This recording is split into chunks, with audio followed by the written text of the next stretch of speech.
Hello everyone, welcome to our presentation.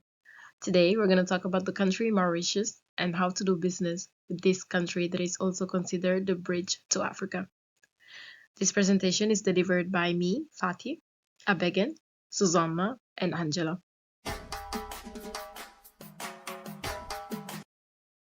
Me and my colleagues are going to talk about the geographical, the political, the social, religious, and the economic landscape. After that, we will explain to you how to start a business in Mauritius, which company types are the more lucrative, and the different ethnic groups that you will have to target. Then, we will also explain to you the important business etiquette that you have to be aware of when you are working in Mauritius. And after that, we will show you European businesses that work in Mauritius or with Mauritius.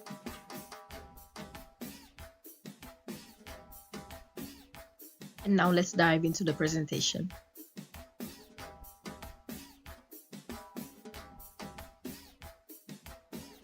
The Mauritian political system operates as a parliamentary democracy under a republican government, meaning that there is a president that is currently Prithviraj Gopal, that is the head of the state. But in reality, the Prime Minister, as the head of the government, has more power. He has the executive authority, meaning that in reality, also the president has more ceremonial role. As for the legislative part of the government, we have the Unicameral National Assembly with 62 members that are elected by the people, and other eight members appointed with the best loser system by the Electoral Commission. This best loser system is a very interesting system as it brings more fair representation of Mauritian diversity. About the parties, we can say that we have a multi-party system where the major parties are the Mauritian Labour Party, PTR, the Militant Socialist Movement, MSM, the Mauritian Militant Movement, MMM. For 10 years, the MSM dominated the political scene, but with the election of November 2024, we see a new winner, the PTR, that is the Mauritian Labour Party, that is led by Nevin Ramgolan, the current Prime Minister, that won also with his coalition Alliance du Changement. And this coalition shows also how political parties in Mauritius often collaborate and form groups to secure a majority in votes. About the stability, we can say that Mauritius is a fairly stable country. It is stable politically and socially, and we saw that also as elections have been regular since the independence in 1968. And this stability is also shown because there is a strong respect of the rule of law. Another important thing to say is that the government tries to represent every different ethnicities of the population to help everyone feel included, reducing also political and social tension. Now, at the beginning, I mentioned that Mauritius is the bridge to Africa. In fact, it is a country that, despite its isolation, it's very participant in international diplomacy. The country is member of the African Union, the COMESA, Common Market for Eastern and Southern Africa, and the country also signed for the AFCFTA, the African Continental Free Trade Area. Despite its isolation, the country once tries to have peaceful relationship with various African countries. Okay, now I would like to talk about the geographical landscape of the country. Firstly, the island nation Mauritius is located in the Indian Ocean off the eastern coast of Africa. Yes, and is located 500 miles east of Madagascar. It has outlying territories, mainly the Rodrigues Island, which is located in the east of Madagascar, the Karajos shores, which is located in northeast of Madagascar, and the Agalega Island, which is located to the north of Madagascar. The country equally has sovereignty over the Chagos Archipelagos, which is another island, and includes the Diego Garcia. That's what I can say concerning the geographical landscape. All right, secondly, I would like to talk about the socio-religious landscape. So there's a wide range of religious affiliations concerned with Mauritius. Like over half of the population is Hindu, and now roughly 1/3 are Christians. That's mostly Roman Catholics.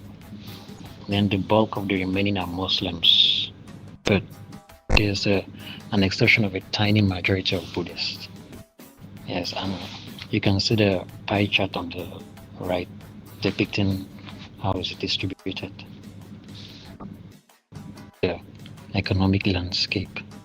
So the main pillars in the country's economy are agriculture, tourism, and financial services or finance.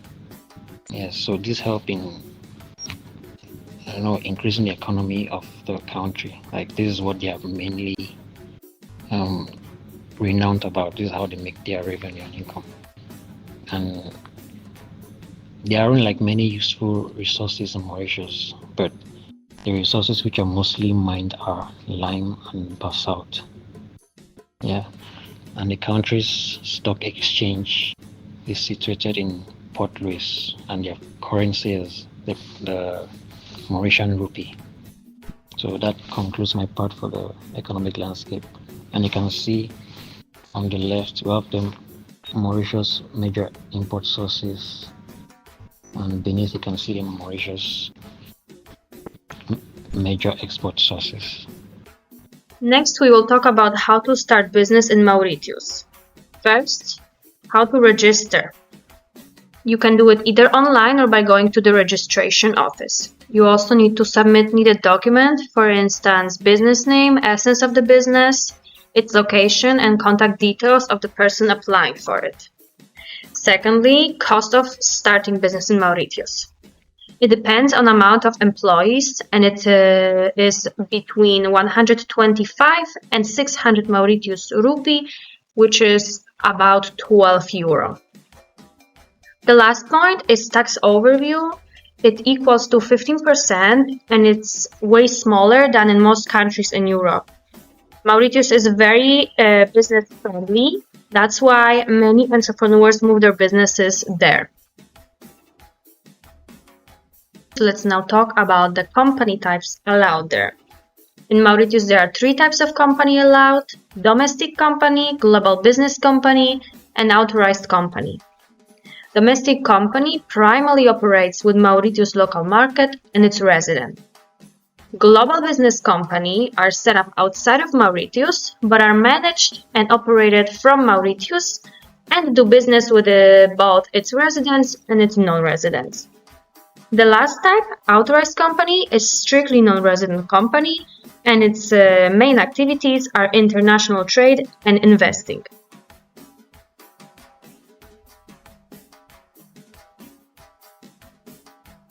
Now let's talk about different ethnic groups in Mauritius. There are 4 main groups, which are Indo-Mauritians, Creoles, Sino-Mauritians, and Franco-Mauritians. Indo-Mauritians cover about 50% of the whole population, and they came to Mauritius from India in the 19th century. Creoles are descendants of African slaves who were taken mainly from Madagascar and Mozambique, and they cover about 30% of the population. Third group is called Sino-Mauritians, also known as Chinese Mauritians, and they cover 3% of the population. Came to Mauritius from China in the late 1700s. And the last but not least group is called Franco-Mauritians. They cover approximately 2% of population, descendants of French colonists from 19th century.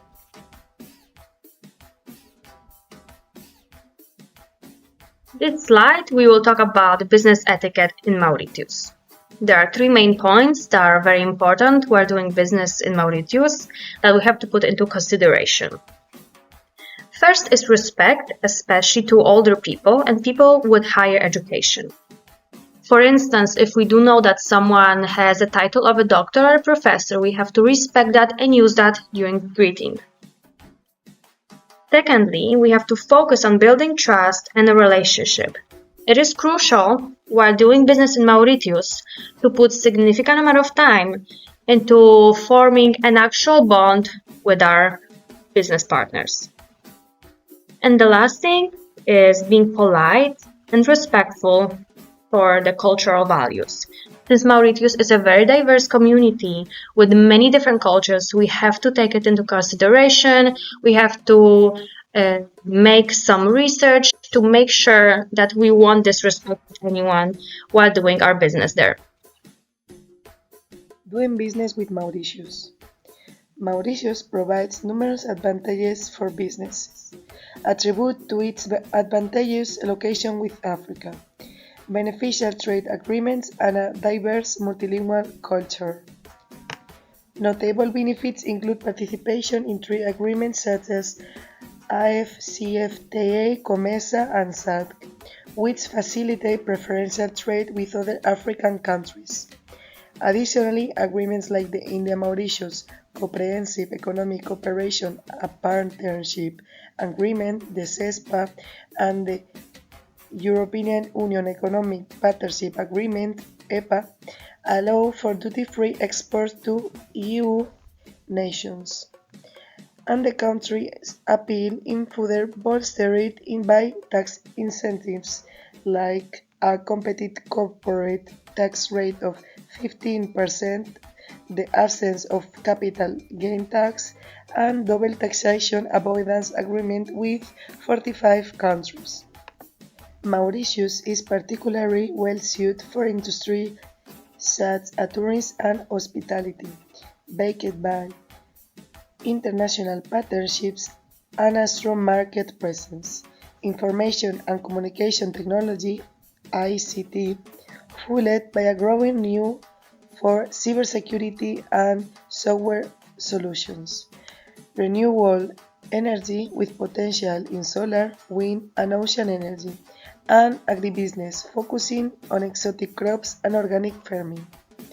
And with its strategic positioning and policies favorable to investors, Mauritius serves as a vital hub for business aiming to penetrate both African and global markets. European business with Mauritius. The trade relations between Europe and Mauritius involve a wide range of activities and services, highlighting the robust economic connections between these two regions. The strategic position of Mauritius in the Indian Ocean, along with its various international trade agreements and abundant natural biodiversity, has positioned it as a valuable partner for European nations aiming to enhance their international presence. Numerous European firms have forged successful trading partnerships with Mauritius. Some examples are Lockheed Group, Bocasai, Wigmore Trading, and AB InBev. Lockheed Group is a French luxury cosmetics brand that utilizes Mauritius' natural resources to produce premium products, capitalizing on the island's rich biodiversity. Bocasai is a French IT services and software development company, and collaborates with Mauritius to leverage its skilled labor force and advantageous geographic location. Wigmore Trading is a company located in Belgium that specializes in shipping and logistics, ensuring efficient trade operations between Belgium and Mauritius. AB InBev is a Belgian beverage exporter renowned for its beers brands. AB InBev takes advantage of Mauritius' duty-free access, which enhances the efficiency and profitability of its exports.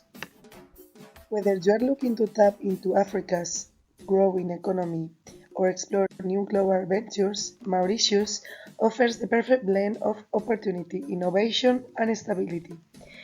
Thank you for exploring the possibilities of doing business in Mauritius with us.